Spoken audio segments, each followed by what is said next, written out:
Salut les gens. Donc on est de retour au Médiéval Lundi avec ce magnifique Condor qui a décidé de prendre la pause pour mon introduction. C'est tout à fait génial, je suis refait. Bon, il est un petit peu en train de me regarder comme son goûter depuis tout à l'heure, du coup je suis pas forcément très rassuré. Donc comme l'année passée, on va visiter, faire des petits plans sympas, vous montrer les activités, ça va être tout à fait sympathique. En plus, il y a des activités particulièrement badass que je vous avais pas montré l'année passée, du coup on va les faire cette année, ça va être tout à fait génial. Donc je vous laisse découvrir ça.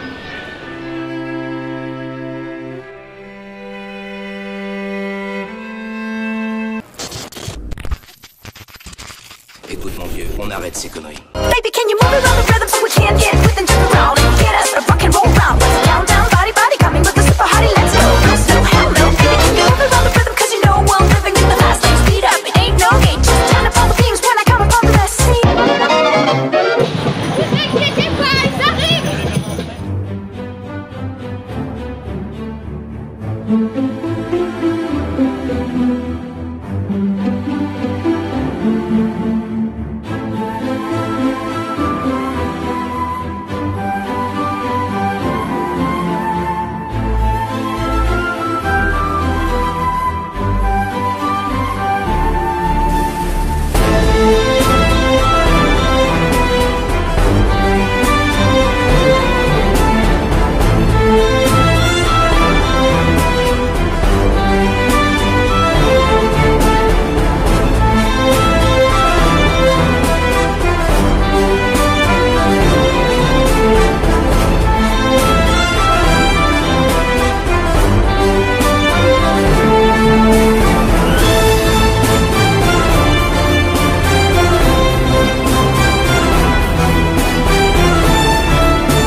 A few moments later.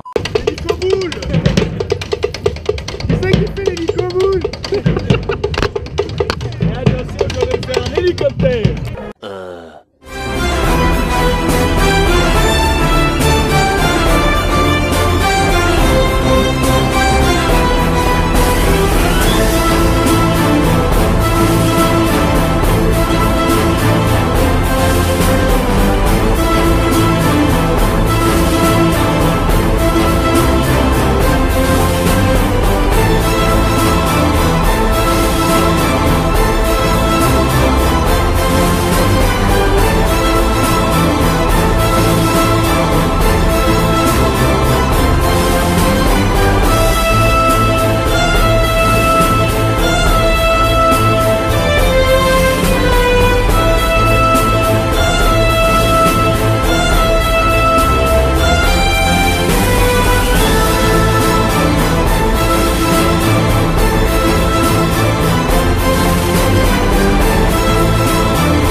Donc comme je vous l'ai dit, on est de retour à Andy. Il y a du monde un petit peu partout, c'est génial. En plus cette année, j'ai un cadreur. Oui, bon, il parle pas beaucoup, d'accord, mais il fait le taf. Donc il y a pas mal d'activités et il y a également un marché de l'artisanat. Donc vous avez des petits vêtements style médiéval. Toutes mes excuses, madame.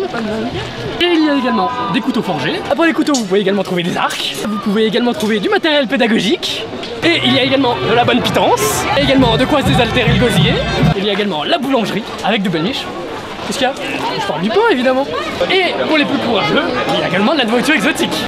Et il y a également des mini-chèvres. Regardez comme le mignon. Et il y a également de la future nourriture. Si vous êtes fatigué, il y a également des cannes. Et si vous avez encore faim, il y a encore à manger. Le mettre le loin possible derrière. Ouais. Et ensuite, le monter tout gentiment et le descendre d'un coup. Ah, mon tampon. C'est tout simple. On remonte gentiment et on descend d'un coup.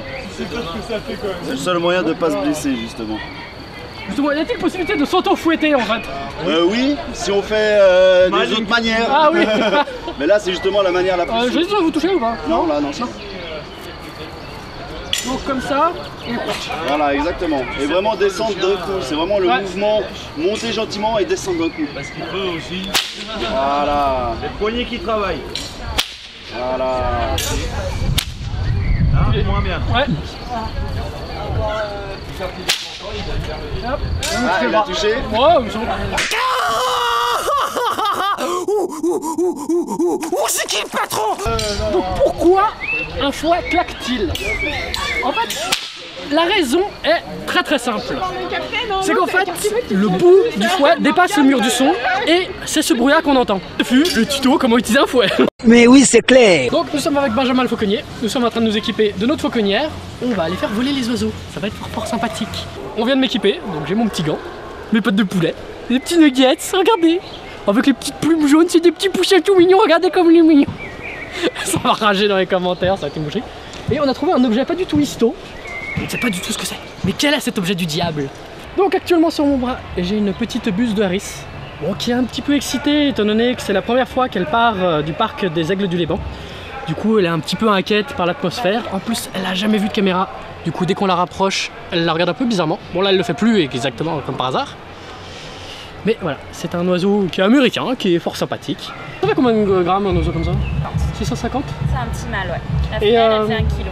Après, ce que je sais, c'est qu'en fait, vous les maintenez un petit peu en dessous du poids optimum pour qu'ils aient faim, pour que... Non, alors on les maintient exactement au poids optimum. D'accord. Qui en fait correspond au poids normal d'un oiseau dans la nature. D'accord.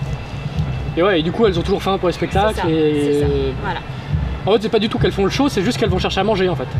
Ouais, tout C'est à ça. fait. Qu'elles vont vers la personne en qui elles ont confiance et puis chercher la nourriture. Ouais. Donc en gros, toi, c'est pour ça qu'elles vous regardent en permanence? C'est qu'elles vous connaissent, ça? Ouais, voilà, ouais, exact, ouais. Bah en tout cas, bah merci beaucoup. Je t'en prie, Ça tu fut peux reprendre, fort là sympathique. Hop.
Donc actuellement nous sommes sur le champ de tir, nous allons assister à des tirs d'artillerie.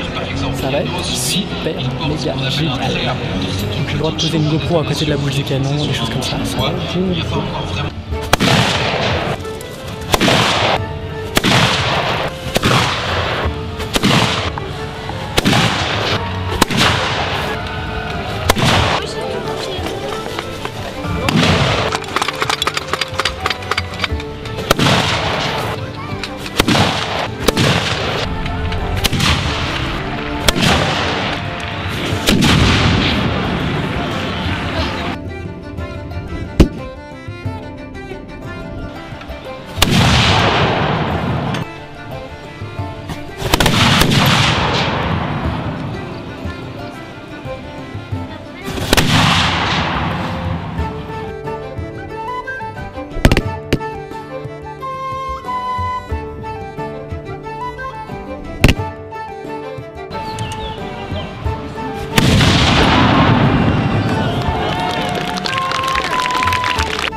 Nous sommes avec une vraie rockstar d'après moi, parce qu'il a passé plusieurs fois dans C'est pas sorcier. Donc monsieur Renaud Beffet, directeur d'art médiéval. Mais on peut parler de C'est pas sorcier, on peut parler de Le Royaume des cieux avec Ridley Scott. Il y a même des films avec Cadet Olivier. J'ai demandé à ce que mon nom soit retiré du générique et où je m'étais caché jusque-là pour déclencher les machines. D'accord. De temps en temps, on est un petit peu mercenaires sur les bords. Bon, de toute façon, on va où il y a de l'argent. Et du coup, un de vos collègues nous a vivement recommandé de vous parler, parce que vous êtes un grand expert de la petite bête qui est derrière nous. Donc, pouvez-vous nous dire quelque chose sur sa conception, il y a combien de temps, comment ça fonctionne Alors, c'est une machine dont j'ai retrouvé les traces. J'ai eu la chance de travailler en Syrie entre 2002 et 2007 et j'ai retrouvé, on m'a indiqué, les manuscrits d'un ingénieur arménien qui l'avait adressé à Saladin. Donc j'avais quelques croquis de la machine. Si vous aviez les croquis, vous verriez que c'est très ressemblant. Les factures, c'est-à-dire que cette machine n'est pas du tout un produit d'imagination. À 90% et sans doute plus, elle est conforme à ce qui se faisait à l'époque. Alors en Syrie, un peu plus pudique, ils appelaient cette machine manjanik, une machine. Et dans les factures médiévales, un peu plus tardives, quand après les croisades on ramène ce genre de bestiole pour aplatir son voisin, même si ce n'est pas son voisin, on appelle ça un couillard. Napoléon III disait qu'il suffisait de regarder la machine pour comprendre son étymologie. C'est pas du tout phallique. Hein. Wow, à l'époque, oui, beaucoup. Donc c'est cette machine-là spécialement, elle est conçue, elle a été construite et a essayé pour tirer des boulets de 30 à 35 kg à peu près 200 mètres. C'est-à-dire que là, si on mettait un boulet en pierre, qui a une portée beaucoup plus lointaine que ce qu'on tire, qui sont des gros ballons remplis d'eau, pour des raisons de sécurité évidentes, on passerait par-dessus la tour. Bah déjà, vos collègues nous ont montré comme quoi vous avez pété des planches Oui. avec les boulets d'eau. Oui. C'est extrêmement violent comme machine.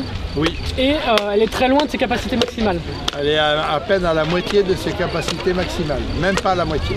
Et votre collègue nous a dit que ouais, c'était exactement à l'expérience que vous la régliez, mais vous faisiez comment pour connaître les premières caractéristiques? Vous avez fait des tests ou des simulations?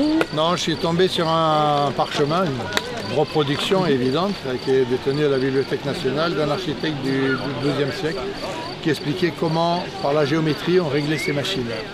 Donc quand on vient, il y a toujours un peu d'empirisme, on règle les machines, mais à 10 mètres près. Et puis après, on ajuste. Là, par exemple, les ballons font 10 kg, 10 litres, 10 kg. Donc il a fallu qu'on allège un peu le contrepoids parce qu'elle tirait trop loin. Et quand ça arrive sur la toiture, les charpentiers ne sont pas très contents parce que ça explose tout. Ouais, parce que vous avez dû la re-régler parce qu'avant on se situait là-bas, c'est ça? Voilà, c'est ça, il y a 15 mètres d'écart. 15 mètres d'écart, c'est énorme. Alors pour la petite histoire, donc nos boulets font 10 kg, on devrait avoir une tonne dans les contrepoids. pour tirer moins loin. On a joué sur 2 paramètres, on a enlevé 300 kg dans les contrepoids, 150 kg dans chacun. Et on a modifié la longueur des cordes et un crochet de déclenchement de manière à ce qu'elle aille beaucoup plus haut pour tirer plus court. Et apparemment, absolument toutes les caractéristiques de la machine doivent être parfaitement millimétrées au degré près, au millimètre près, c'est ça? Alors pratiquement, dans une expérience, pour un film en Écosse, on tirait des boulets de 145 kg à peu près 220-230 mètres et on passait par-dessus les murailles, on tirait trop loin.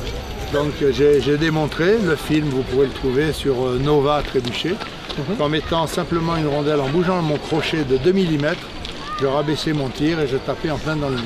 C'est incroyable. Ouais.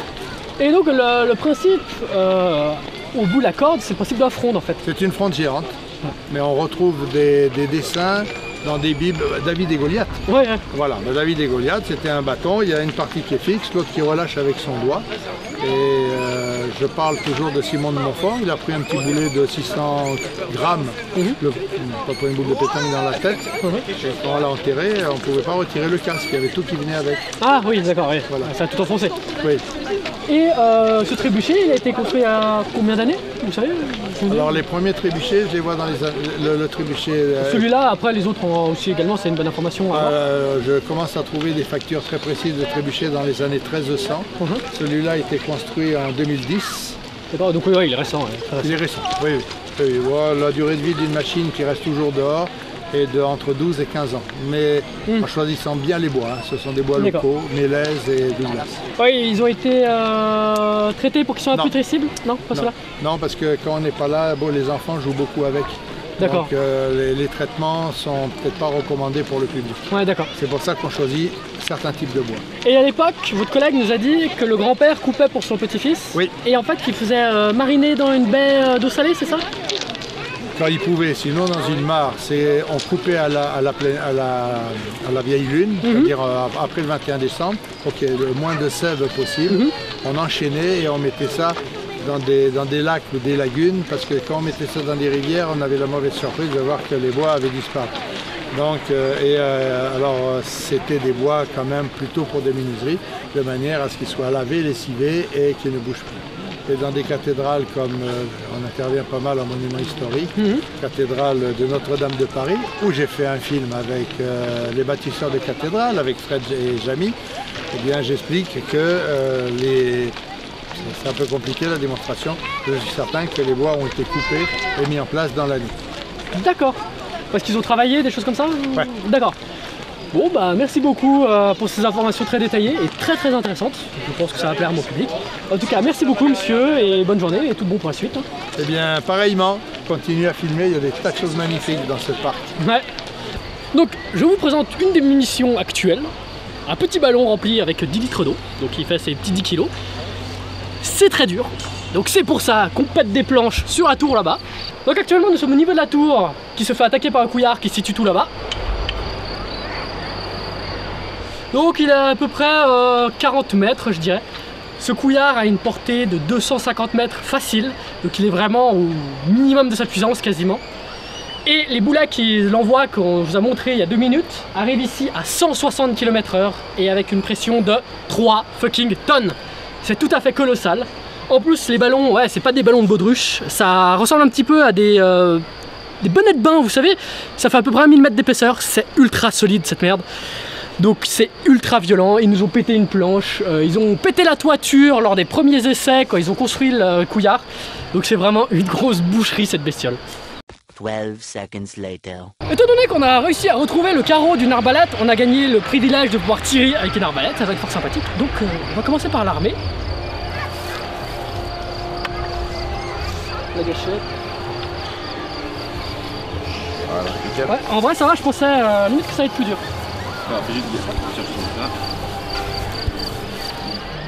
Donc, le fameux carreau qu'on a retrouvé. Et ça c'est vrai, c'est pour le maintenir un petit peu en place, c'est ça? Ouais, et vise vraiment bas, vraiment bas. Tu me dis ce que t'en penses, là je suis pas trop mal, non? Là tu vas aller au-dessus. Hein. Ah ouais? Vise vraiment bas. Ah parce qu'elle a tendance à monter un peu, c'est ça? Ouais, mais tu vas voir que faut bien appuyer, faut bien presser pour...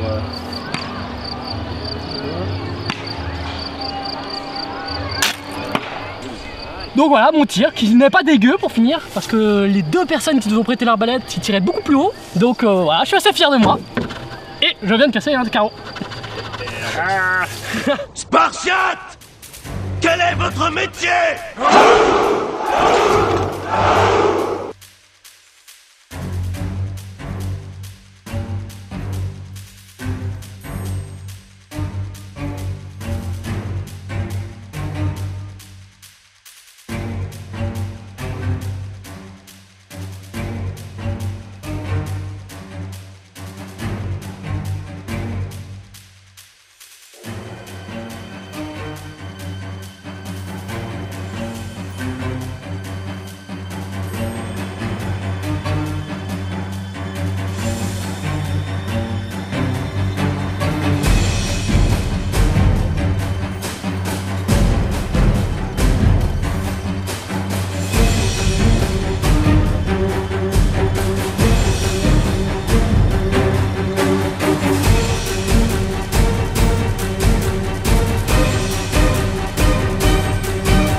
Ça filme, on est en stress là, il y a tout le monde qui va se barrer. Donc au milieu de la carrière, avec tout le monde. Attention. Donc voilà, c'est la fin de cette vidéo qui a été beaucoup trop épique. On est au milieu. C'est ton cadreur, c'est ça? Hein? C'est ton cadreur que t'as sous-exploité? Ouais, c'est ça. Ouais. Donc c'est la fin du médiéval. On est avec tous les bénévoles de cet événement incroyable.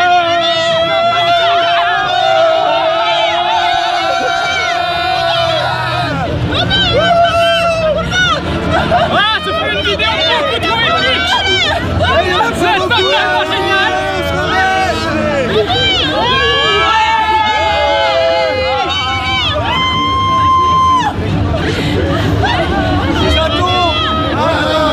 En tout cas, moi je vous dis merci d'avoir regardé cette vidéo. J'espère qu'elle vous aura fait kiffer autant que j'ai kiffé à la fin.